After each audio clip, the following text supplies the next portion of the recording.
कृष्ण कृष्ण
हरे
कृष्ण कृष्ण हरे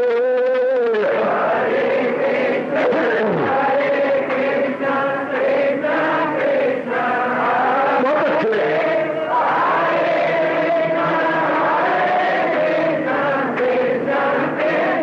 जाओ जाओ हरे कृष्ण कृष्ण कृष्ण कृष्ण हरे हरे कृष्ण कृष्ण कृष्ण हरे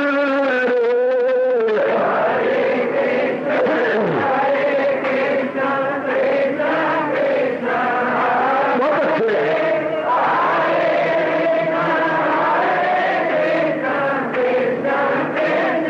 जाओ जाओ हरे कृष्ण कृष्ण कृष्ण कृष्ण हरे हरे कृष्ण कृष्ण कृष्ण हरे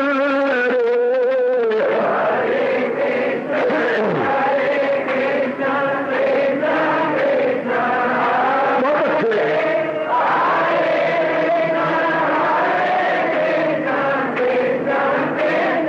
जाओ विष्णु हरे कृष्ण कृष्ण कृष्ण हरे हरे कृष्ण कृष्ण कृष्ण हरे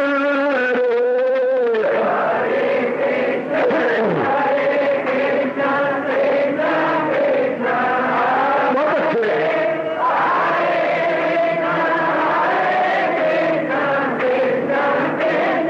जाओ जाओ कृष्ण हरे कृष्ण कृष्ण कृष्ण हरे हरे कृष्ण कृष्ण कृष्ण हरे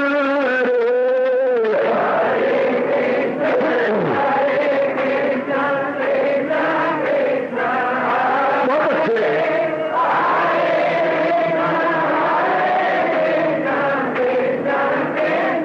जाओ जाओ हरे कृष्ण कृष्ण कृष्ण हरे हरे कृष्ण कृष्ण हरे हरे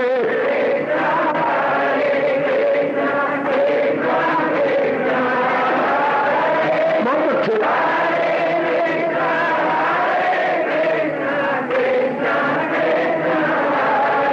अब अपनी शहनशाह की आज आरती बड़े प्रेम और श्रद्धा से उतारे।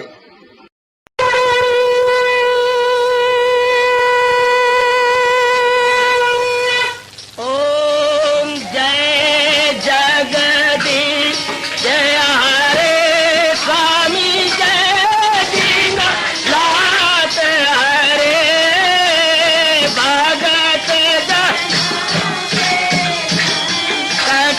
दास जनों के अवगुण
भवन्तु सुखिनः सर्वे सन्तु निरामयाः सर्वे भद्राणि पश्यन्तु मा कश्चित् दुर्भाग्यं भवेत्। हरि ओम शांति शांति शांति। ओम प्रभु इसलिए भगवान कृष्ण की जगत गुरु भगवान कृष्ण महाराज की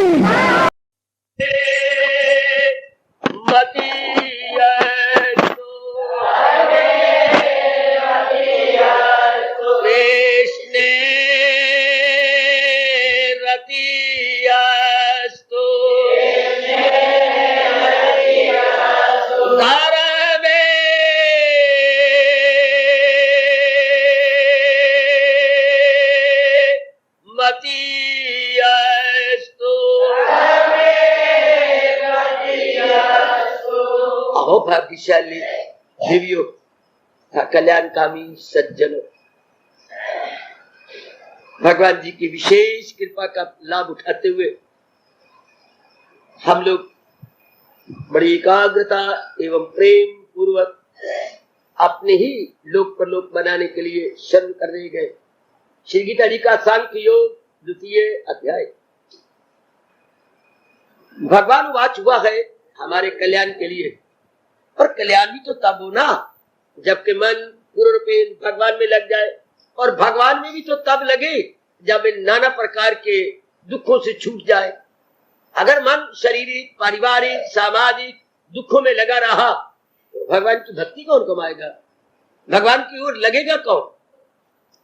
इसलिए हमारी धार्मिक मांग को शुभ मांग को पूरा करने के लिए भगवान गुलफिशा हुए, अर्थात भगवान उपदेश देने लगे ताकि हमारा मन नाना विध तापों से छूट जाए, और ये नहीं कि थोड़ी देर के लिए सदा के लिए छूट जाए। चूंकि अज्ञानता के आधार पर दुख आती है और ज्ञान के आधार पर दुख सदा के लिए छोड़ जाती है। जहां प्रकाश रहेगा वहां आप देखेंगे उल्लू नहीं आएंगे, चोर नहीं आएंगे, चमगादड़ नहीं आएंगे, क्योंकि ये अंधेरे से प्यार करने वाले प्राणी हैं। अंधेरे में ही इनका देखना संभव हो सकता है।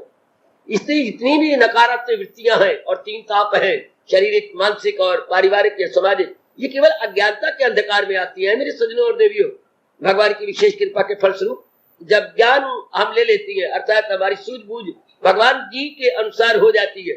सूझबूझ कह रहा हूं भगवान जी के अनुसार। हमें ये नहीं पता लगा, हम लोग सूझबूझ माँ बाप के अनुसार बनाते रहे, हम लोग सूझबूझ जो उम्र में बड़े थे उनके द्वारा बनाते रहे, या बेवकूफ यार दोस्तों के मुताबिक बनाते रहे, या बिल्कुल ही नालायक सखियों के मुताबिक बनाती रही। नहीं, हमें बताया नहीं गया। हमारे गंदे संस्कार हमने सूझबूझ बनानी थी भगवान जी के अनुसार।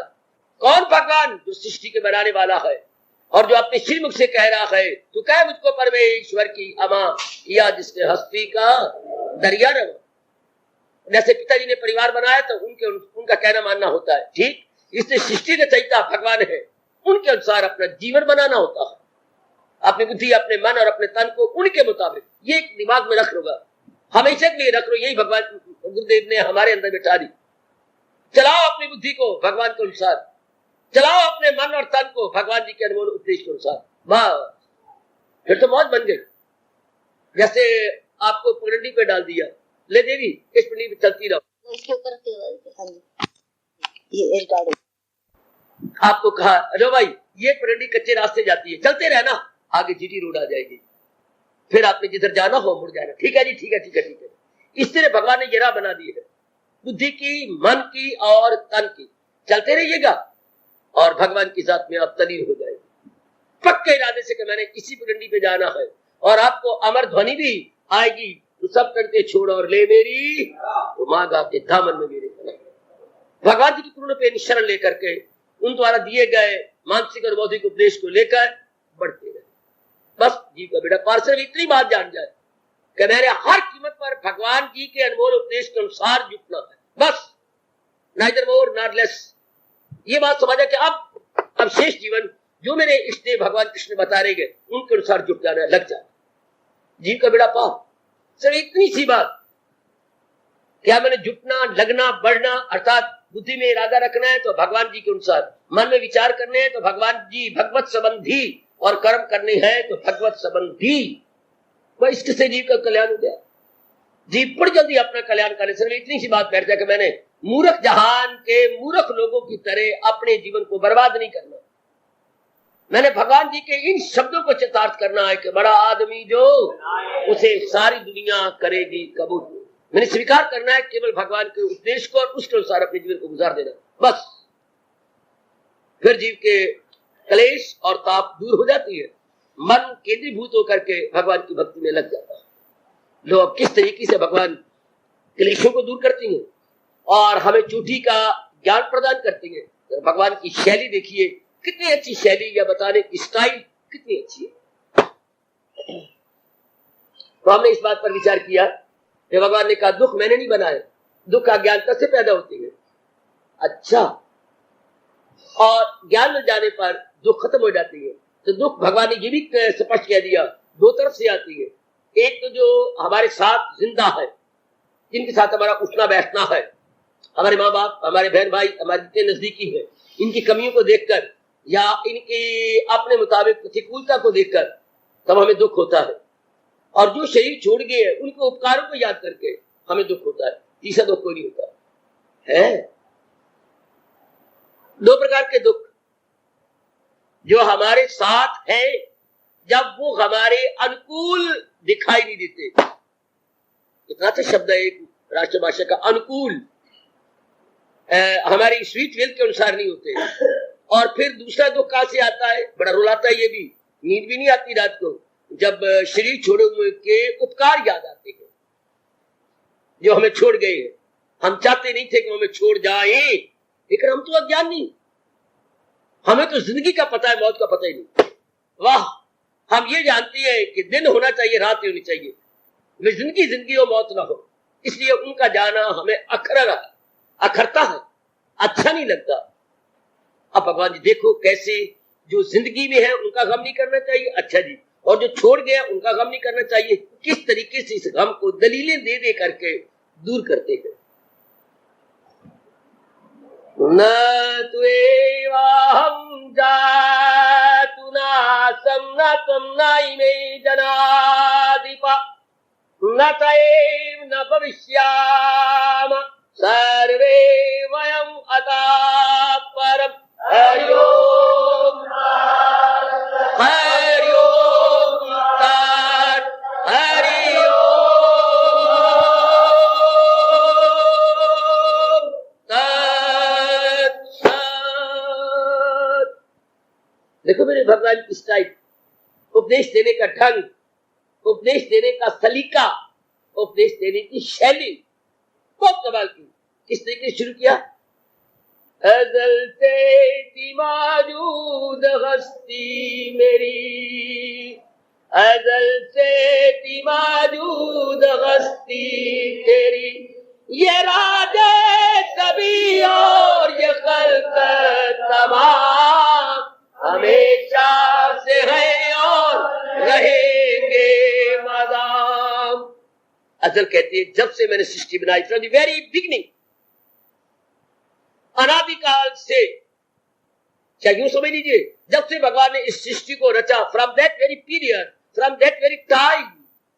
अच्छा, पहले का अज़ल से थी मौजूद हस्ती मेरी, मैं वो नहीं हूं कि मुझे कोई पैदा किया गया है। भगवान अपने लिए कह रहे, भगवान के लिए बोला जाता है स्वयं भू, वरना हमारा मन कहेगा जैसे हमारे माता पिता है, भगवान के जो माता पिता होंगे, अच्छा उनके माता पिता, उनके माता पिता, उनके माता पिता, उनके माता, हटते जाओ, पीछे हटते जाओ, हटते जाओ, आखिर में एक ऐसी फाइनल और लास्ट जात आएगी जिनके माता पिता नहीं होने चाहिए, वरना कोई एंडी कोई नहीं। मुड़ते जा, फिर उनके, फिर उनके, फिर उनके, फिर उनके, फिर उनके, फिर उनके, फिर उनके, फिर उनके, फिर आखिर में कौन था? सृष्टि बनने से पहले कौन था? सृष्टि बनने के बाद ही माँ बाप हुए ना। हाँ, जब सृष्टि रची गई तभी तो नर मादा हुए। तो फिर सृष्टि किसने बनाई? आखिर में एक फाइनल सत्ता माननी पड़ेगी, एक अंतिम सत्ता जिसको हम अपनी राष्ट्रभाषा बोलेंगे स्वयं भू।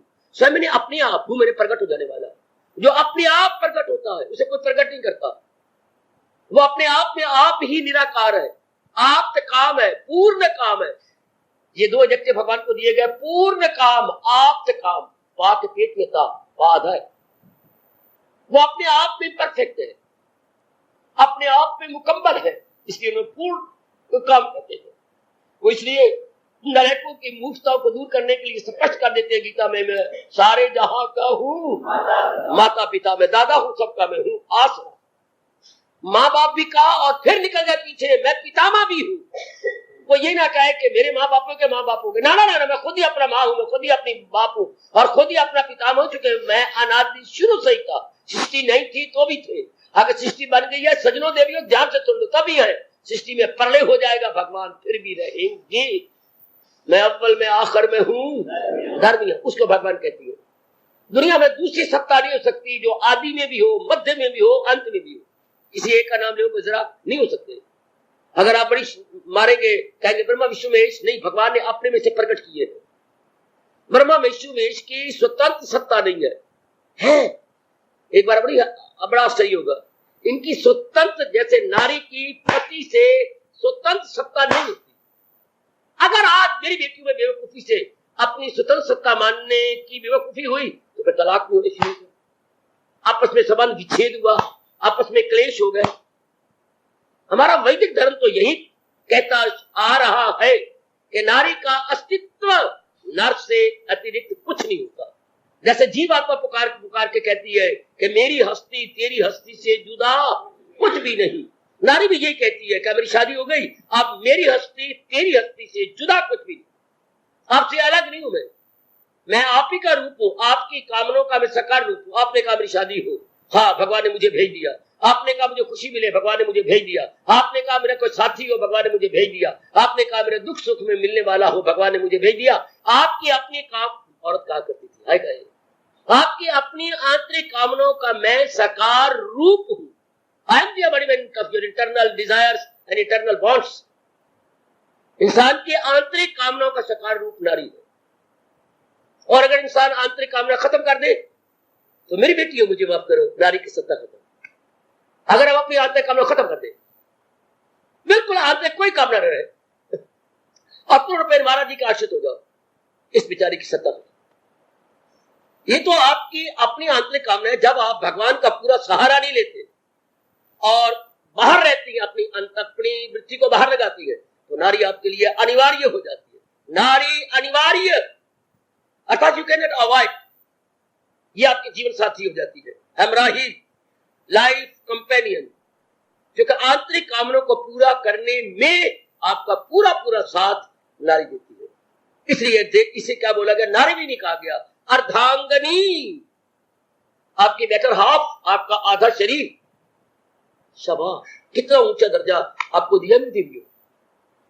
अगर इंसान पे वासना खत्म करता जाए, इच्छाएं खत्म करता जाए, पूर्ण पेन अंतर्मुखी हो, तो फिर जैसे नारी ने आपका हाथ पकड़ा था शादी के टाइम, उस तरह भगवान फिर आपका हाथ पकड़ लेते हैं। मस्त, फिर जीव का कल्याण हो जाता, फिर कोई इच्छा नहीं, कोई लेना नहीं, कोई देना नहीं, फिर भगवान कहते मेरे साथ में तलीन। तो महाराज जी की सत्ता शुरू से है, शुरू से। शुरू का मतलब क्या करूं, जब सृष्टि नहीं बनी थी तो कौन था? कई मूर्ख कहती हैं, बात सुनते रहो, मेरे देश के मध्य भाग जो नाना प्रकार के मजहब मज़ाहिब, नाना प्रकार के धर्म और संप्रदाय उत्पन्न हो गए यहाँ। कई कहते नहीं, जगत अनादि काल से है। अनादि दो नहीं होते, अनादि एक होता है। जगत भी अनादि, भगवान भी अनादि, तो कोई भी अनादि नहीं रहेगा। अनादि हमेशा एक होता है। कैसे, आप मुझसे पूछिए, जो अनादि होगा, हाँ, या जिसे अनादि रहना है वो सर्वव्यापी होना चाहिए। अनादि को सर्वव्यापी होना चाहिए, ओमनी प्रेजेंट होना चाहिए। अच्छा, ब्रह्मा विष्णु महेश क्यों नहीं रहते? क्योंकि ये सर्वव्यापी नहीं है, ये भगवान ने अपने कार्य कराने के लिए अपने में से प्रकट किए गए, इसलिए ये फिर भगवान की जात में समा जाते हैं। विराट रूप में आपने देखा 11वें अध्याय में भगवान जी दिखा रहे हैं, हाँ गणों में शंकर में, कोई देवताओं में इंद्र में, विष्णुओं में विष्णु में, वाह मेरे प्रभु वाह, तारों में चंद्रमा में, कोई छोड़ा, सब अपने रूप बताए गए। ये मैं हूं, कौन बोल रहे हैं ऐसा? नारायण, अर्थात the highest supreme and the last authority of the Triloki. त्रिलोकी की जो फाइनल जात है, जिसका जन्म नहीं होता, जो चक्कर में नहीं आता, जो स्वयंभू है, वो कह रही है। इसलिए भगवान एक ऐसी सत्ता माननी पड़ेगी जिसने इस सारों को पैदा किया, एक ऐसी सत्ता कहनी पड़ेगी। और वो भगवान की जात है। वो कह रहे अजल से थी मौजूद हस्ती, मैं शुरू से ही हूं। शुरू से है, हाँ तो हमेशा रहेंगे।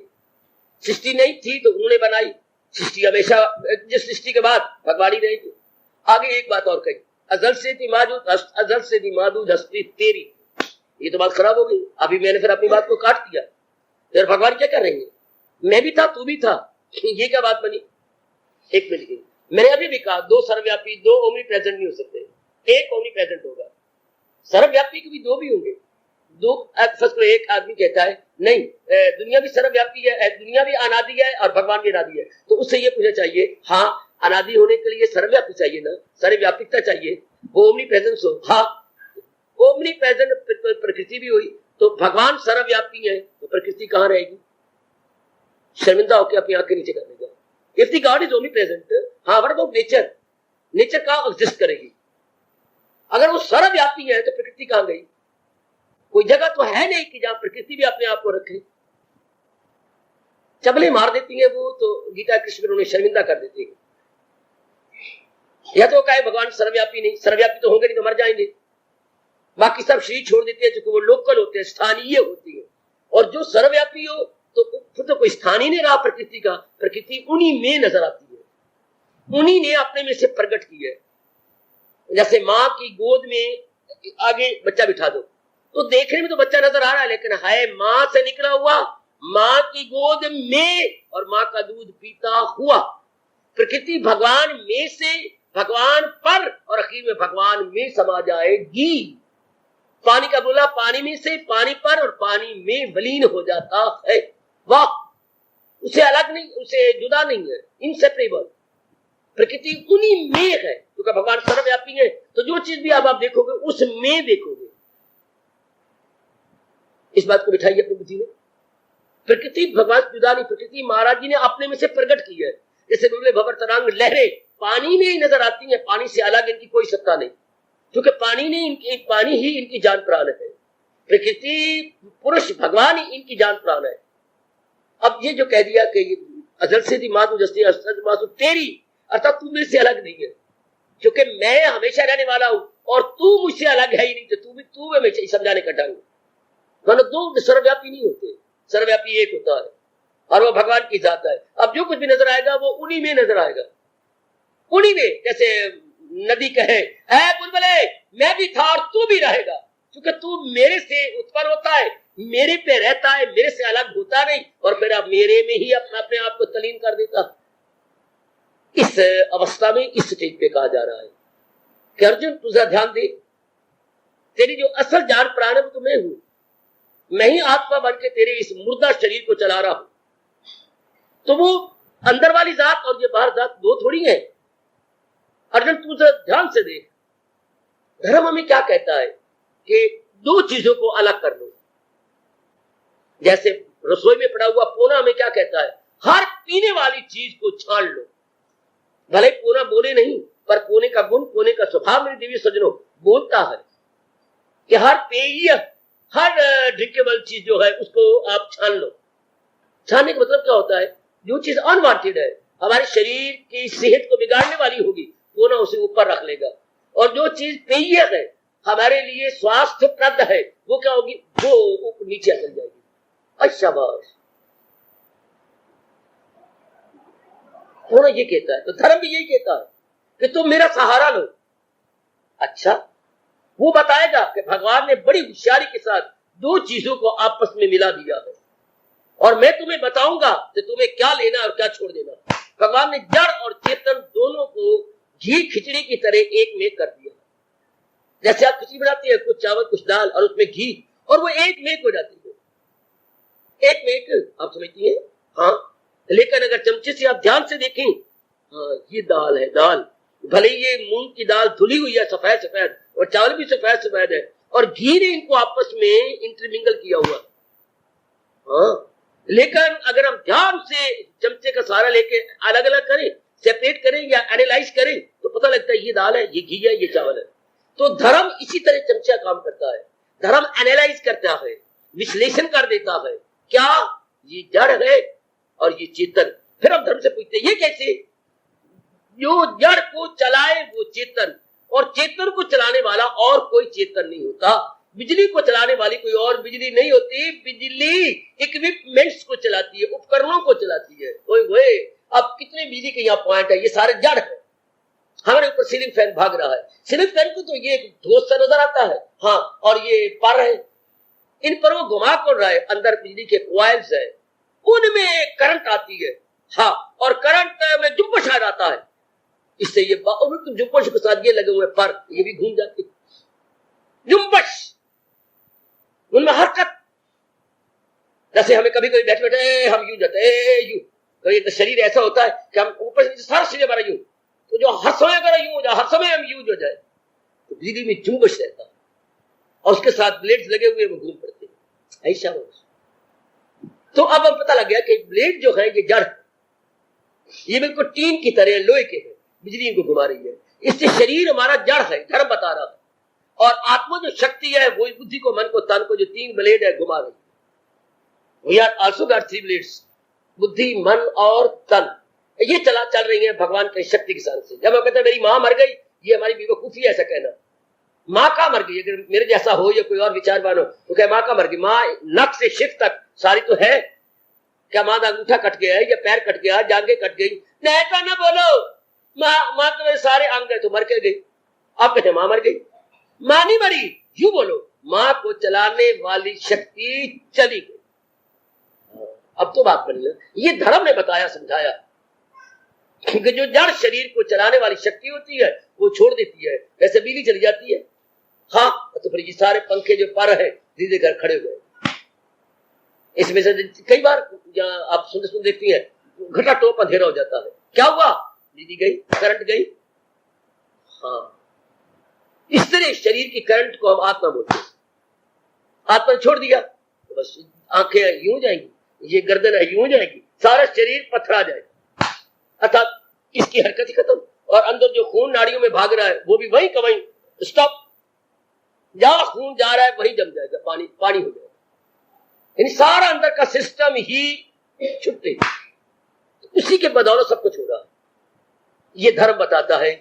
अब जो हम अपना कल्याण करना चाहते हैं तो हमारा ध्यान क्या होगा? जड़ से हटकर सदा उस आत्मा या परमात्मा की ओर लगा रहेगा। जहान वालों का ध्यान केवल रूपों में रहता है, ये मेरी माँ, ये मेरी पत्नी, ये मेरी बेटी, इन शक्लों में रह जाता है। और जो रब दे प्यारे हैं वो इन शक्लों से हटकर जो इस सत्ता इनको चला रही है, बस दृष्टि में फर्क पड़ गया। आपकी दृष्टि भगवान में रहती है, उनकी दृष्टि सूरतों में रहती है, रूपों में रहती है। अब रूपों में रहती कोई बात नहीं, पर रब को कौन कहे, रब को कौन सलाह दे? रूपों में रहने कोई बात नहीं। आप जरा क्या करें वकीलों की तरह, रूपों में तो कौन सा गुनाह हो गया? माँ के रूप में लगना, पति के रूप में लगना, पत्नी, बेटी, बेटी सारे अपने हैं, उस्ताद है, गुरुदेव है, देवी देवता है, इनके रूपों में लगने से कोई क्या नुकसान होता है? होता है क्या? रूपों में राग द्वेष हो जाता है। यहाँ इंसान ने मार खा दी। कई रूपों के साथ हमें अट्रैक्शन है, कई रूप में हमारी क्या है? रिपल्सन है। कुछ रूपों में बड़े अच्छे लगेंगे, उनकी याद आती, या इंसान ने मार खा ली।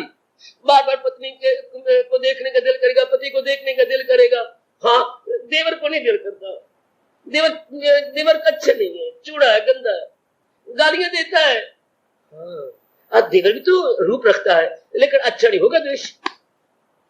हाँ, श्रीमान बड़े अच्छे लगती हैं, हाँ, उसकी मां नहीं अच्छी लगती, होगा द्वेष।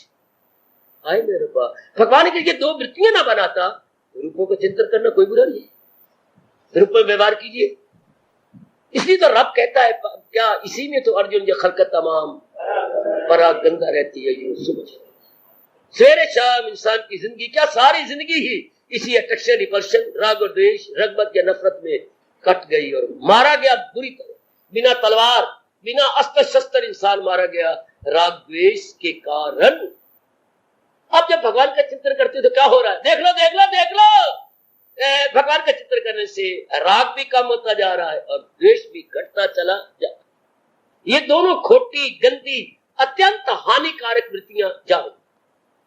ना कहू से दोस्ती, ना कहू से वैर। भगवान के चिंतन करने से ये दोनों वृत्तियां नहीं रहती। जब दोनों वृत्तियां ना रही तो मन कहीं जाएगा ही नहीं। मन तो राग करके जाता था। ललचाइयों ने जैसे किसी को देखना, ये मुझे बहुत अच्छी लगती है, ये मेरी माँ है, ये मेरी पत्नी, ये मेरी बेटी है, ये मेरे पति देव है। राग भाई जैसे देखना, किसी को द्वेष, बड़ा चूड़ा, बड़ा गंदा है, बड़ा खराब है, ये किसी को द्वेष भय दृष्टि से देखना, किसी को राग भय दृष्टि, इन दोनों को यूं देखने से संस्कार पड़ते हैं। संस्कारों से विचार पैदा होती है, विचारों से कर्म होता है, कर्मों से स्वभाव बनता है, स्वभाव इंसान को तबाह करता है। ये रब ने क्या बना रखा है? अगर हम राग भरी नजर से किसी को देखेंगे, हाँ, तो घर में जाकर उसका चिंतन होगा। किसी को द्वेष भय नजर से तो घर में जाके जलन होगी, आपकी छाती जलेगी, बड़ा गंदा था, नजर आ गया मुझे, आज मेरे दिन नहीं अच्छा कटेगा, अब शगन हुआ, वो चुड़ैल मुझे नजर आ गई, वो चूड़ा मुझे नजर आ गया, रास्ते में जा रहा था, मुझे देख करके नक मुंह सुकेड़ने लगा, ये वो सारे गांव में। और जो अच्छी लगा रूप उसका बार बार याद आएगा। तो ये दोनों का बार बार चिंतन से वो इंप्रेशन हमारा माइंड गेन करेगा। देयर मस्ट बी इंप्रेशन, और उन्हीं इंप्रेशन से ही विचार बनते हैं। हाय, और बार बार वो विचार आने से हम वैसे कर्म करेंगे तो क्या होगा? राग भरे कर्म और द्वेष भरे कर्म। हमारी आदत क्या बन जाएगी? आम 99% नर नारी की आदतें क्या है? राग भरी और द्वेष भरी। ये आई कहां से? विचारों से। विचार कहां से आए? राग द्वेष से। राग द्वेष कैसे हुआ? इनको अपनी वासना कामनों से देखने से। अब जब असलियत की पहचान करेंगे, नहीं रूपों के अपने आप में कोई सत्ता, अब ये भगवान की कृपा हो गई, गुरुदेव की कृपा हो गई, महर्षियों की कृपा हो गई कि भाई अगर देखना भी है तो तू ऐसा कर। हाँ, कौन है इनको चलाने वाला? धर्म ने यहां हमारा हाथ पकड़ लिया। तू रूपों को ना देख, रूप तो अधीन है। अच्छा, किसके? जो इनको चला रहा है, जिसके निकल जाने के बाद ये मुर्दा हो जाएंगे। ओ यू आर राइट, 100% राइट। वो आत्मा परमात्मा इनको चला रहा है। हाँ, तो उसका चिंतन कर। आज वो भगवान का चिंतन करने लगा, भगवान में राग द्वेष नहीं है। भगवान के क्या है? भगवान में क्या है? प्रेम। भगवान में क्या है? भक्ति। भगवान में क्या है? विवेक। भगवान में क्या है? वैराग। फिर ये गुण हमारे में आने लग जाएंगे। तो ये जिसके अंदर जाते हैं, जो पुराने संस्कार होते हैं वो धुलते हैं। पुराने संस्कार टिकती है तब अविद्या हो, हाँ, वासना हो, कामना हो, इच्छा हो, तब पुराने संस्कार टिकते हैं अंदर। और जब अंदर प्रेम आ जाए, भक्ति आ जाए, वैराग आ जाए, विवेक आ जाए, फिर इनमें हलचल मच जाती है कि अब हम नहीं टिक सकेंगे, अब हम नहीं रह सकेंगे, अब हमें यहां से भागना पड़ेगा, दौड़ना पड़ेगा। जैसे दो फौजें लड़ रही हूँ, हाँ, उनको पौना घंटा हो गया, एक फौज हार रही थी, लेकिन जो हार रही थी उसकी मदद के लिए 1000 फौज और आ गई।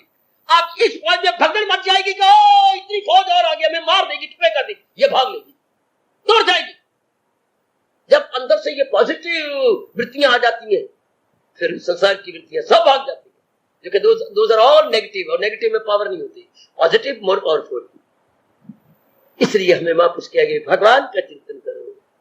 जहान का चिंतन करने से बैड क्वालिटीज आ जाती है, वो हमारे मन में हलचल मचा देती है। बार बार चिंतन क्यों? भगवान का चिंतन करें। भगवान कोई खुशामदी चाहती है? नहीं चाहते। भगवान खुद पसंद है? नहीं। इसमें हमारा कल्याण है, इसमें हमारी बेहतरी और हमारी भलाई है। शाबाश, हमें गुण मिलती है भगवान से।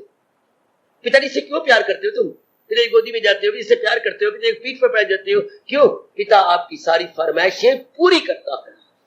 और जब बूढ़े भी तो पिताजी होते हैं, उनसे क्यों नहीं प्यार करते? शास्त्र ने कहा तक बूढ़ी माँ भी होती है, क्यों लिपटती, प्यार करती, चूमती चाटती, क्यों? अब माँ बाप से, बूढ़े माँ बापों से हमारी वासना कामना पूरी नहीं होती, फिर अब होते हुए भी हम उनकी ध्यान नहीं देते। माँ बाप तब तक प्यार लगते हैं जब तक हमारी कामनाएं पूरी करें, हमारी फरमाइशें पूरी करें। अब हम कोई मांगे तो फौरन दे दे है। हाँ, कैसे? दृष्टांत देते हुए महापुरुष कह गए, जैसे तालाब पानी से भरा हुआ हो तो पक्षी भी आएंगे, कुत्ते भी आएंगे, इंसान भी आएंगे, और किसान भी आएंगे, और दूसरे और भी आएंगे अपना मतलब पूरा करने के लिए। अगर गर्मियों में पानी सूख जाए, तालाब की ओर कोई मुंह भी नहीं करेगा, पक्षी भी उड़ारी मार जाए। कितना अच्छा दृष्टांत।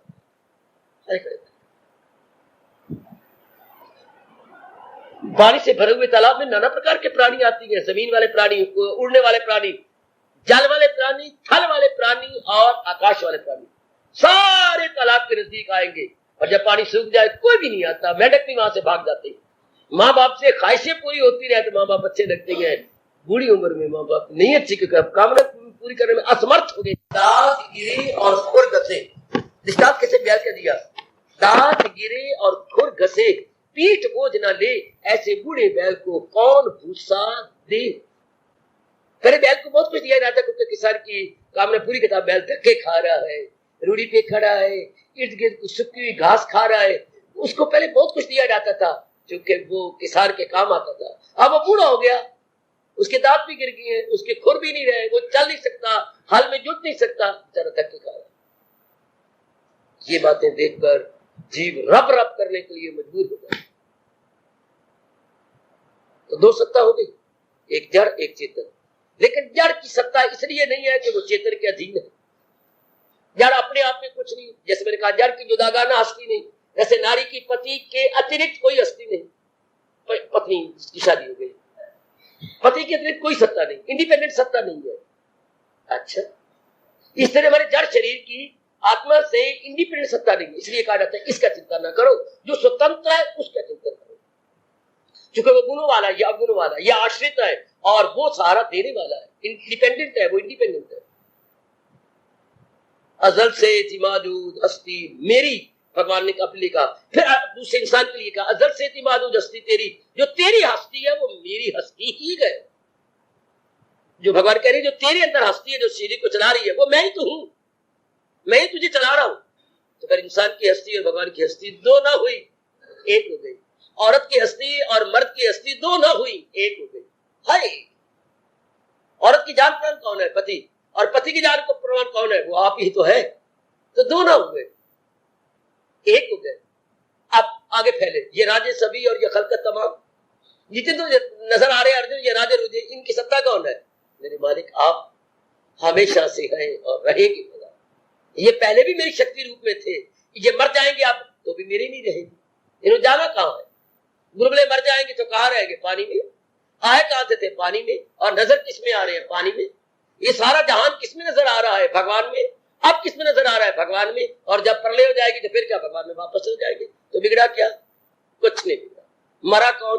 कोई नहीं मरा। अगर फिर भी एनालिसिस किया जाए तो क्या होता है? सिर्फ रूप बनती है, रूप अपना काम करती है, फिर रूप भगवान की जात में समा जाता है। वरना तो रूप ही रूप है, ये शक्ल ही तो है। शक्लें ही खत्म हो जाती है, शक्लें रब बनाता है और फिर शक्लों को फिर अपने में ले लेता है। वरना चंद एक बाप के खून से शरीर बन जाना बड़ा भारी चमत्कार इस सृष्टि के अंदर। बाप के खून के कतरों से ही तो ये शरीर बनता है। ये कैसे बन गया? ये सिर कैसे बन गया? इसमें हजारों रगे नाड़ियां रेशे ये कहां से बन गए? फिर ये ऐसा गोल मटोल, फिर उसके ऊपर बाल, फिर ये अगर यूं देखते जाइए आगे आगे बाकी अंग खून से। ये भगवान की सर्वशक्तिमान का प्रूफ है, उनका सॉलिड प्रमाण है। कोई ऐसा चाहे बनाई जाए, बिना खून में क्या ताकत? हड्डियां बन जाए इतनी मोटी मोटी, यानी एंगल बन गया जिसके आधार पर शरीर खड़ा। वाह! अगर हम असलियत को ना भूले तो है तो बाप का खून, थोड़ा सा तो खून है, उससे ये बना। ये नहीं बन सकता, खून से कोई चीज नहीं बन सकती। ये कैसे बन गई? पीछे उनकी शक्ति है। छकड़ा नहीं जा सकता, 4 मील छकड़ा चला गया, छकड़ा नहीं जा सकता मेरी बेटी, मेरे सज्जनों। क्यों गया? साथ घोड़ा जुटा हुआ। खून से शरीर क्यों बन गया? साथ भगवान की शक्ति काम कर रही है कि ऐसा हो जाए। उन्हें एक बार ऐसा विचार किया ऐसा बन जाओ, ऐसा बन गया। वरना एक बीज से इतना बड़ा वृक्ष नहीं हो सकता अगर अकल के तराजू पर तोला जाए तो। फिर कैसे बन गया? पीछे भगवान जी की शक्ति काम कर रही है कि ऐसा हो जाए, ऐसा ऐसा टहनियां बने, पत्ते बने, बूंद बने, फूल बने, फल बने और ऐसे ऐसे फैलाव, वो वैसे हो गया। क्योंकि भगवान क्या है? सर्व समर्थ है। सर्व समर्थ, जो चाहे तो कर दे, उसे बोलते सर्व समर्थ। वो भगवान की जात, उन्होंने ऐसा संकल्प किया, वो ऐसा बन जाओ, ऐसा बन जाता है। वरना एक बीज क्या लगे? इतना सा बीज और इतना फैलाव, इतना व्यापक वृक्ष, ये कैसे हो सकता है? क्योंकि पीछे भगवान जी है और सर्वशक्तिमान है, सर्व समर्थ है। सर्वशक्तिमान प्लस सर्व समर्थ, जो चाहे कर दिखाए। हैरानगी की बात, इतने गेहूं का दाना हम खेत में डालते हैं, इतना बड़ा सिक्का, उनके साथ बलियां और बलियों के अंदर दाने छिपे हुए। वाह! सुभान तेरी कुदरत, सुभान तेरी कुदरत। फिर तेरी याद आता है। हम अपने नहीं कहते सुभान मेरी कुदरत, उस भगवान याद आता है। जैसे दुखों में माँ याद आती है, जब भी दुख पड़ते हैं बाप को नहीं याद करते, माँ को याद करते हैं। इसे जब कहीं बुद्धि नहीं काम करती, फिर थर्ड ग्रेट पावर भगवान याद आती है। ओह वाह! इस तरह अगर हम सारे अपने विचारधारा बनाए तो पता लगता है जहान में एक ही जात काम करती है और कुछ। जैसे रामलीला हो रही होती है तो कितना कड़ाक कड़ाक से जवाब देती है। लक्ष्मण अपने जवाब दे रहा है, उधर परशुराम जी अपना बोली जा रहे हैं। अरे खामोश! कैसे खामोश? तू जानता नहीं मुझे? आप भी नहीं जानते। आपकी तब तक ताकत थी जब तक आपके सामने लक्ष्मण नहीं आया और परशुराम भड़के, क्योंकि रेवड़िया कड़ाकेदार दोनों तरफ बोला जा रहा था। उधर सिया बोल रही है, उधर रावण बोल रहा है और कड़ाकेदार बोली जा रही है शाबाश। उधर जनक का माली बोल रहा है और उधर जब राम और लक्ष्मण प्रवेश करती हैं बगीचा में, उधर वो बोलती हैं। तो इतनी बड़ी गुफ्तगू इतनी बड़ी बोली जा रही है, हम हैरान होते हैं कैसी बोलती है, शब्दावली कहां से आती है। हाँ, अगर ध्यान से देखा जाए तो पर्दे के पीछे डायरेक्टर है, वो हर एक का अपना अपना पार्ट जो भी होता है वो बोलता है पर्दे के पीछे। इस दिन सारी सृष्टि के पीछे एक पर्दा है जिसे हम माया कहती है। इसके पीछे भगवान है जो सबको प्रेरणा देती है, प्रेरणात्मक सोर्स ऑफ इंस्पिरेशन भगवान है। फिर तो जब इनाम देते हो लक्ष्मण को, बड़ा अच्छा पार्ट प्ले किया, हाँ वो कहता मैं नहीं देता। ऐसा मैंने लैलपुर में देखा था, आपने शायद कहीं ना देखा। रावण को उसके पार्ट का बड़ा इनाम देने लगे, काफी इनाम था, मैं नहीं देता, इनकार कर दिया। सिया को पार्ट प्ले करने का दिया, मैं लेती। जिन्हें जो बड़ा अच्छा, अंगद को जो बड़ा अच्छा पार्ट प्ले किया रावण के दरबार में, लेकिन नहीं दिया इनाम, उनको पारितोषिक मिलने लगा, इनकार कर सबने। क्यों? अरे भाई हम इनाम कैसे दे दे, हम अपने आप में कुछ नहीं, अगर पर्दे के पीछे डायरेक्टर हाँ हमारा रोल हमें इशारा न करे तो। इशारा तो वो कर रहा है कि जो कुछ देना चाहते हो हमारे डायरेक्टर को दो, जो दिन भर में हमें रिहर्सल करवाता है। रिहर्सल शब्द क्या होता है? री जमा हियर से बनता है, नाउन बना दो SAL, हियर से बार बार सुनना और बार बार, री मैंने बार बार, हियर मैंने सुनना और सल बना दिया, रिहर्सल नाउन बन गया। बार बार जब आप बोलती है मैं ऐसा रात को बोलूंगा, तो नहीं इस तरह नहीं, जोरदार, तुम कहां थे, ऐसे नहीं, तुम कहां थे, तुम कहां थे, ऐसा भी नहीं, फिर बोल तुम कहां थे, तुम कहां थे, शाबाश, इस तरह बोलना, इसे बोलते हैं रिहर्सल। रिहर्सल बार बार सुन के जैसे बोलना चाहिए वो बताएगा डायरेक्टर। तो सारा इनाम तो इनको मिलना चाहिए। दिन भर में भी ये हमारे से सुनते हुए बताते हैं how to speak and how to roll, और रात को भी पीछे ये बोलते हैं पर्दे के पीछे। इसलिए अगर भगवान सूझबूझ दे दे तो सारों के पीछे तो भगवान की सत्ता काम कर देगी। बुद्धि के पीछे भी, मन के पीछे भी और हमारे तन के पीछे भी। तो प्राइज देने योग्य कौन है? भगवान। हम शाबाश देते, शाबाश मेरे पिताजी बड़े अच्छे, मेरी मैया बड़ी अच्छी, मेरे पतिदेव बड़े अच्छे, मेरे गुरुदेव बड़े अच्छे, मेरे देवी देवता अच्छे। भगवान कहते पुत्र दरअसल होती है, कृष्ण ने इसको क्लियर किया है कि दात तो मेरी है, तो इनको शाबाश देता रहो। जिसे देवता मान ले वो पाता है जोरे यकीन से मुराद, जो दरअसल होती है। वो कहते देवी देवताओं में ताकत नहीं है, ये सारे खुसरे हैं, इनको ताकत तो मैंने दे रखी है, मैंने देवी देवता को शक्ति। कौन जाने, अगर ये सारे बता दे जगराते वाले तो फिर देवी देवता को मना ही नहीं, रात को जगराते ही ना हो और उनके गृहस्थी में चले। हम कहते हैं देवियां आई कहां से? भगवान से। और देवी की शक्ति कौन देता है? भगवान जी। तो भगवान को क्यों ना मनाए, देवी देवता पीछे धक्के उठाए, इनके पीछे क्यों जाए? इनको मनाना उसी तरह गलती है जैसे बहन हाँ भैया के पास गई, भैया तेरे पास 5 रुपए मुझे दे दे, देख मैंने भी खर्च करने हैं, हाँ तू ये जो मैंने कहां से लिए? पिताजी से। तू पिताजी से मांग, तो मेरे नछीन, हाँ पिताजी से मांग, मैंने पिताजी से लिए। देवी देवता के पास धक्के खाती है, देवी देवता के पास शक्ति कहां से आई? भगवान से। तो हम डायरेक्ट भगवान की भक्ति क्यों ना करें? अच्छा लगता है भाई का रुपया छीनना, भाई अब तो भाई ने कहां से लिया? देवियां मनाती है, देवी को बार बार मिलते करते हैं, बेचारी को बार बार पहाड़ों में जाकर डिस्टर्ब करती है, ये नहीं सोचते कि इनको शक्तियां कहां से आई? भगवान से। भगवान को क्यों ना मनाए जो कि वचनबद्ध है, मेरे पास जिस राह से लोग आए मैं राजी हूं अर्जुन। और ये बात कोई समझेगा कि जड़ को पकड़ो, टहनियां पत्तों को ना पकड़ो।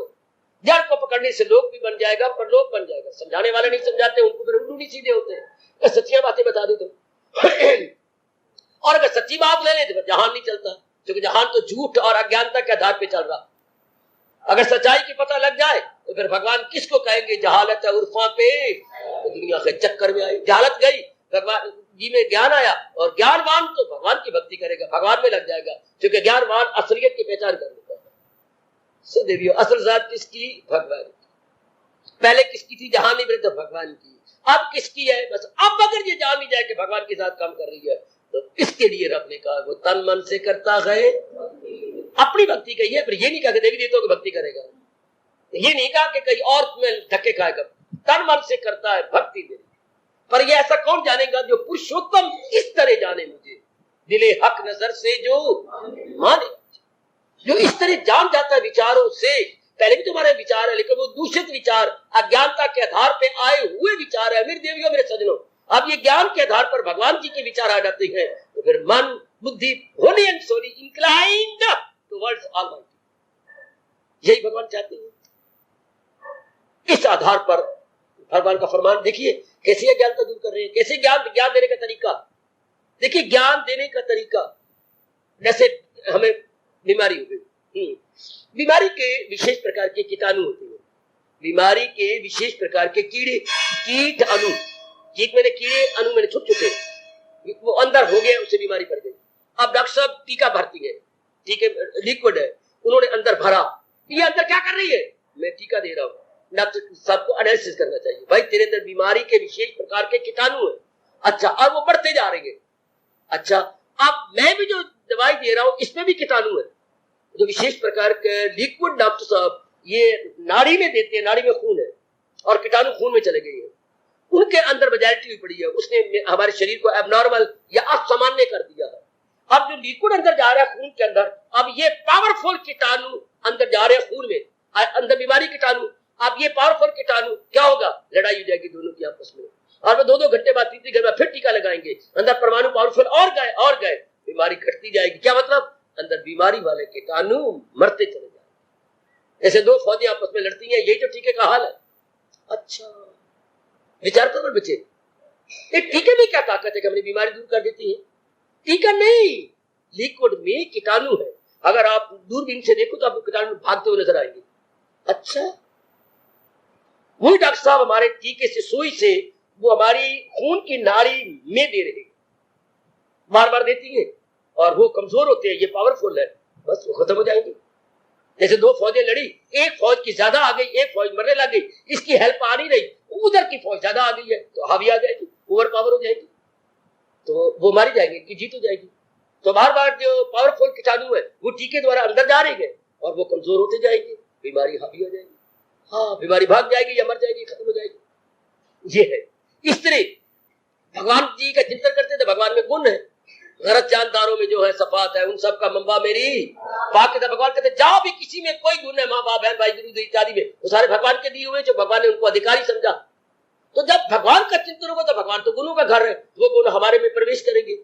तो जो अवगुण जन्म जन्मांतरों के वो टेक नहीं सकते अंदर, चुके भगवान का चिंतन से गुण आ रही है, और गुण हावी, इसलिए हमें कहा जाता है हर समय भगवान का चिंतन करो, क्योंकि वो आप में जैसे टीका बार बार टीके घट्टे कराओ, अर्थात पावरफुल कीटाणु अपने अंदर टीके द्वारा डलवाओ, और आप में जो बीमारी है वो बीमारी वाले कीटाणु है वो मर जाएंगे, और आपकी बीमारी भाग जाएगी, और आप नॉर्मल होने लग जाएंगे। गुड, भगवान का बार बार चिंतन करो ताकि क्वालिटीज अंदर जाए बार बार, और बैड क्वालिटी खत्म हो जाए, और आप भगवान के प्यारे बन जाएंगे।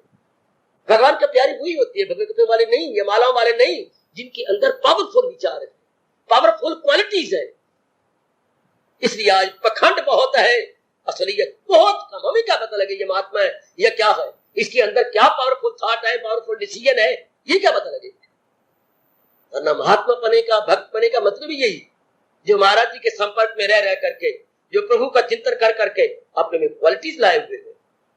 इसलिए बोलते हैं महाआत्मा, आत्मा मैंने मन, महा मैंने ऊंचा, उसके मन का स्तर ऊंचा हो गया, वो एक हायर स्टेज में भगवान के सहारे से चला गया।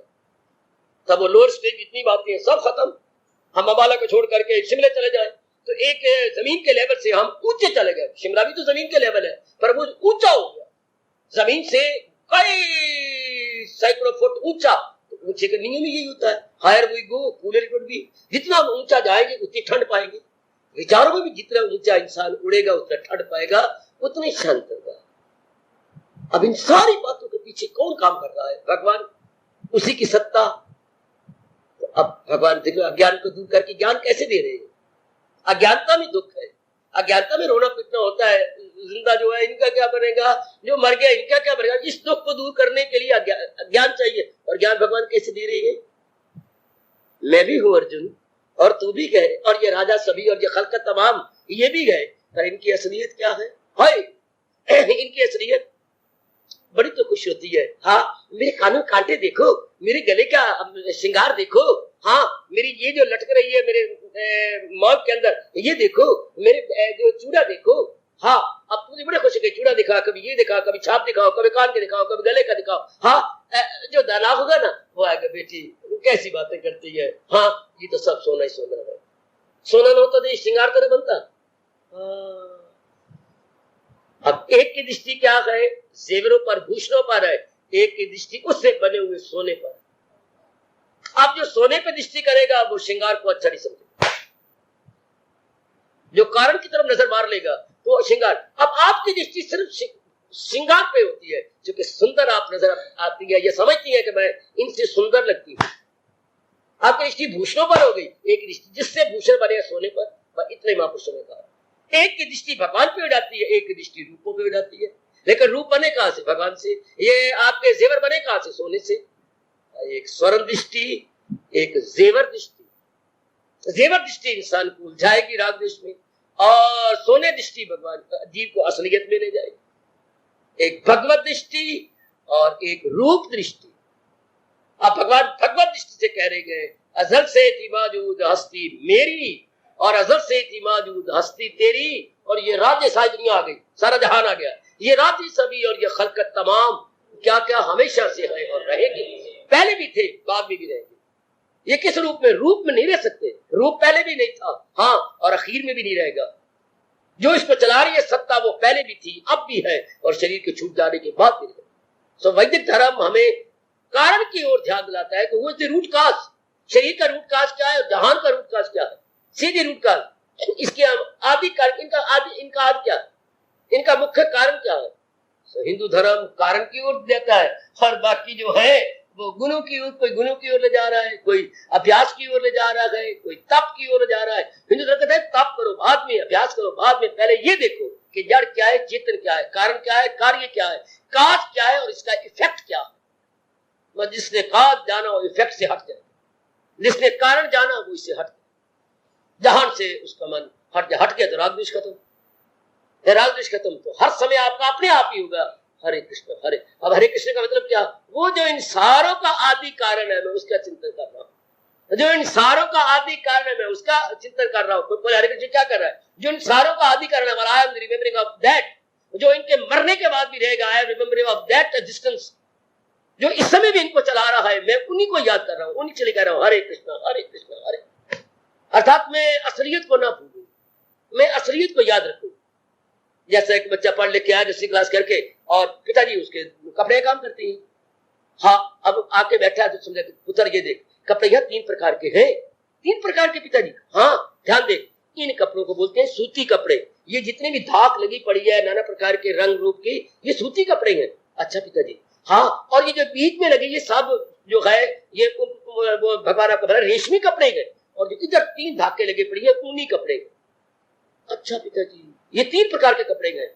हाँ, ये 10 रुपए गज जाता है आपका सूती, और ये जो है ये 30 रुपए गज का है रेशमी, और ये जो है ये 80 रुपए गज है ऊनी। पर ये याद कर ले कि ये सूती है, ये सूती कपड़े सूती कपड़े सूती कपड़े, ये क्या है? ये है जो रेशमी कपड़े रेशमी, ऊनी कपड़े ऊनी, इनमें रेट में फर्क है। हाँ, बार बार तो नया आया है, ओ कुकू, हाँ, कहीं रेशमी कपड़े का कह के 10 रुपए है तो फिट्टे मुंह तेरा दिखा तो रेशमी कपड़े का भाव क्या 10 रुपए ना पिताजी, अब मैं निशानी याद रखूंगा। याद रखो ये जो चमक, जिसमें चमक होती है वो रेशमी होता है, और जिसमें खुदरा पना हो ना वो सूती होता है, और जिसमें गिरमैश लगी तो वो तो ऊनी हो गया, उसमें ऊन है, भेड़ चिपकी उसके अंदर। अब मुझे पता लगा खुदरा होता है, अब मुझे पता है। तो हमें जो बार बार कहा जा रहा है हरे कृष्ण, वो इसलिए कि हम यथार्थ वैल्यू जाने, क्योंकि हम लोग सारी चीजें क्या कर रही है, वो बेची जा रही है सूद के भाव, माँ मेरी, पिता मेरा, बहन मेरी, सब सूद के भाव। अरे सूद के भाव नहीं, कोई इनमें रेशमी है, महापुरुष रेशमी होती है, और आम जो जनता होती है वो सूती होती है। हाँ, और भगवान बताते खुद ऊनी गरमैश वाले। तो इनमें डिस्टिंग्विश धर्म करवाता है, ये सत्संग करवाता है, ये गीता करवाती है, इन डिस्टिंग्विश कर लो और जीव का बेड़ा पार, ताकि वो असलियत याद रहे कि असल सत्ता तो वो मेरे भगवान की है, भगवान के कारण से ये सारे हैं, ताकि हम वैल्यू ठीक लगाए। इसे बोलते हैं पुनः मूल्यांकन या रीएवैल्यूएट, इनका फिर आंकन करो। क्या सूद का ये रेट है 10 रुपए मीटर, ये तो पता कह रहे रेशमी ये 30 रुपए मीटर, और ये 80 रुपए मीटर, ये ऊनी है। इस तरह ये शरीर के मूल्य, शरीर के भाव, ये 5 तत्वों के हैं, और इनमें चला जाना है। हाँ, और ये महापुरुष है, ये गुणों के घर है, इनका मूल्य इनसे ज्यादा है, और ये सारे इसके कारण से गए, ये उन्हीं है, इनका मूल्य और भी ज्यादा है। अरबा मेरे यहाँ, इसलिए हमें हमेशा भगवान का चिंतन सिखाया जाता है कि भाई शरीरों में ना रह जाओ, हाँ शरीर के चलाने वाले में चलो, उधर भागो, उधर लगो। तो अजीब का बेड़ा पाओ, वरना भगवान थोड़े भूखे है कि हम उनका नाम ले। ये तो बच्चा अपनी याद के लिए करता है बार बार कि शुरू में जो पड़ेगा वो सूत की है, इधर जो सेंटर में है ये रेशमी है, और ये जो धाक लगी पड़ी है ये ऊनी कपड़े, ये जो बाहर नजर आता है ये स्थूल शरीर है, ये जो अंदर नजर आता है ये है कारण सूक्ष्म शरीर, और जो परे गए वो कारण, और तीनों के जो परे गए और रब्बा वो तो आत्मा है। स्थूल शरीर, सूक्ष्म शरीर, कारण शरीर। स्थूल में नजर आ रहा है, और जो सूक्ष्म है वो विचारों का इरादे वाला, और कारण जो संस्कार, जिस संस्कारों से हम आए गए वो है कारण शरीर, और इन तीनों के पीछे आत्मा परमात्मा जो कह रही है अजल से थी मौजूद हस्ती, अजल से थी मौजूद हस्ती, तेरी तेरी मेरी। वो तेरी मेरी दो नहीं होते, क्योंकि जो तेरे अंदर है वही मैं हूं, और जो राजा महाराजों में है वही मैं हूं, वो मैं ही तो हूं। जैसे भाई अखीर में कहना चाहता हूं, सूरज कहे, हाँ जो आकाश में गए गगन पर सूरज, और जो नदी में नजर आता है सूरज, और जो तेरे घर में हर बाल्टी और हर टब में नजर आता है वो भी सूरज। तो सूरज तीन हो गए ना, सूरज तीन थोड़े गए। जो गगन पर सूरज तो एक ही है, बाकी में तो उसका प्रतिबिंब है, उसकी परछाई है। हाँ भगवान तो सर्वव्यापी है, बाकी सब जीवों में उनका प्रतिबिंब, ओनली रिफ्लेक्शन, ओनली रिफ्लेक्शन। इतने थोड़े सुन जाएंगे। इसी आधार पे भगवान कहते हैं मैं हूं आत्मा बिल यकीन, जो है जानदारों के दिल में यकीन। गगन का मैं सूरज हूं बिल यकीन, जो धरती के सब पानी में नजर आता है। जो कोई बहुत ऊंचाई पर है तो धरती के सब पानियों में उसका अक्स होगा। भगवान सर्वव्यापी है, इसलिए जो चीजें बनी है उनमें उनका अक्स लाजमी तौर पर होना चाहिए, तभी तो चीजें चलेंगी। आपको जंगल के अंदर पानी नजर आता है और गरम गरम, कोई हीटर है उसके अंदर लगा हुआ, हीटर भी कोई नहीं, तो कोई अंदर पानी में चूल्हा रखा हुआ जिस पर गरम गरम भी नहीं, तो ये सारा पानी जंगल में कैसे गरम हो गया? ऊपर जो सूरज है, फौरन आप पिकअप करती है कि सूर्य कारण से जंगल का पानी गर्म है। तो हर एक के अंदर सत्ता चल रही है, कौन है? वही भगवान की सत्ता। हर एक के शरीर चाहे अणु है, परमाणु है, चींटी है, या कोई बड़ी बड़ी चीजें हैं, इनको चलाने वाली सत्ता तो एक ही है। इस आधार पे भगवान कह रहे गए मैं भी शुरू में, तू भी शुरू में, और ये खल्क तमाम त्रिलोकी जितनी है ये सब शुरू में थी, चूंकि भगवान जो अनादिकाल से है और सारों इन सारों का कारण। ये दृष्टि जिसने बनाई वो ना जहान पे लट्टू हुआ, उसका ना फिर जहान का चिंतन हुआ, आखिर में कह रहा हूं ना वो राग द्वेष के चक्कर में आया, छूट गया राग से भी और द्वेष से भी। अगर राग द्वेष दोनों छोड़ दो बाकी क्या रह गया? शरीर न रहे फिर तो परमात्मा की जात रहे। अगर इन्हें दोनों गंदी वृत्तियां छोड़ दे, ना किसी से राग हो ना किसी से द्वेष, तो रूपों का चिंतन ही खत्म। रूपों का चिंतन खत्म तो रूप बनाने वाले में अपने आप मन लगा। अगर आप जेवरों को श्रृंगार ना माने तो कभी भी जेवर नहीं बना के आप शरीर पे पहनेंगे। आप जेवरों को श्रृंगार मानती हैं कि ये मेरा श्रृंगार है, इससे मैं सुंदर लगती हूँ, ये गंदी भावना छोड़ दो, तो क्या बोझ से मरना या लटकाए फिरो, ये कि बोझ ही बोझ है। अगर ये आप पे हट जाए, this is the cause of beauty, ये हटा दो, हम अगर राग भी छोड़ दे, जैसे मैंने कहा अगर ये नारी जाति छोड़ दे कि ये श्रृंगार का कारण नहीं है, श्रृंगार कारण गुण होती है, क्वालिटीज होती है, ना के बाहर की ये इक्विपमेंट्स, ये नहीं है श्रृंगार कारण। अगर नारी में गुण नहीं है, गंदी बोलती है, कितना मर्जी सोना लगा वो अच्छी नहीं लगेगी, और कोई भी जेवर ना हो, कानून नको बुद्धि हो और गुण बड़े ज्यादा हो तो सारे आदर मान सत्कार करेंगे। इस तरह अगर इंसान परमात्मा की तरफ नजर रखकर जो असलियत है तो बस इनसे उठ जाए। यही भगवान तरीका लिया है हमारे में अज्ञानता निकालने के लिए, और अज्ञानता है तो नाना प्रकार के क्लेश होंगे। क्या मतलब? फिर दो तरफ से गम आएंगे। जो जिंदा है उन पर जो हमारा मन जमा हुआ है, जो मर गया उनके भी पिताजी की शक्ल आएगी, माँ जी की शक्ल आएगी, फिर वो रोएंगे, और असलियत की पहचान होगी तो फिर परमात्मा ही परमात्मा, तू ही तू है दाता, फिर न जीते का गम न मरो का गम। जड़ से उखड़ गए नहीं ये गम, अर्थात हमारी ये गलत धारणा थी जो शरीरों पे मन लगाया हुआ था। भगवान शरीर से हटाना चाहते हैं, अरे उधर देख जिसने शरीर बनाए गए, उधर ध्यान दे जो शरीरों को पालने वाला है, उधर ध्यान दे जो आखिर में शरीरों को अपने में ले लेने वाला है। विचार करते रहना। इस सारे संसार की वास्तविकता असलियत क्या है? भगवान।